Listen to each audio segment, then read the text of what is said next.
सुनाई पाठ 12। Florence Nightingale. आफ्नो काम र योगदानले संसारमा नाम चम्काउने व्यक्तिको पंक्तिमा पर्ने महान नारीको नाम हो फ्लोरेन्स नाइटिङ्गेल।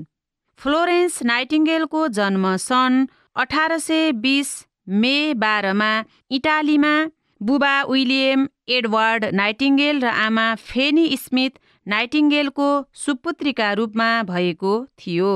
उनको बाल्यकाल इटालीमै बित्यो।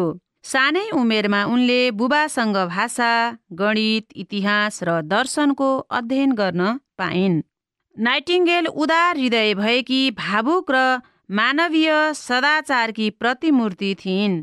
त्यस समयमा समाज र आमाबुबाले समेत मन नपराएको पेशा नर्सलाई मर्यादित बनाउन र बिरामीहरूको सेवा गर्ने लक्ष्य पूरा गर्न उनी आजीवन लागिरहिन्। यसका लागि लन्डनको एक हस्पिटलमा सन् 1853 प्रमुख परिचारिकाका रूपमा नियुक्त भइन्। डाक्टरहरूको उपचार भन्दा उनको सेवाबाट बिरामीहरू छिटो निको हुन थाले। उनले क्रिमियाको युद्धमा घाइते सिपाहीहरूको आदर्श सेवा गरिन्। त्यसै बेलादेखि लेडी विथ द ल्याम्पका उपनामले उनलाई चिनिन थालियो।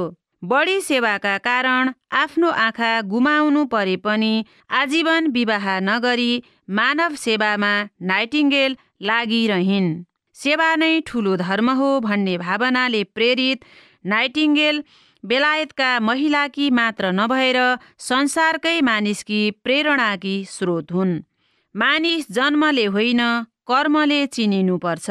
यसरी आफ्नो कर्मले चिनिएकी नाइटिङ्गेल सन् 1910 अगस्ट 10 का दिन 90 वर्षको उमेरमा संसारबाट बिदा भइन्। विश्वभरका मानिसहरूका लागि उनी सेवामा लाग्ने, प्रेरणा दिने, प्रेरणाको स्रोतका रूपमा बाँचिरहेकी छिन्।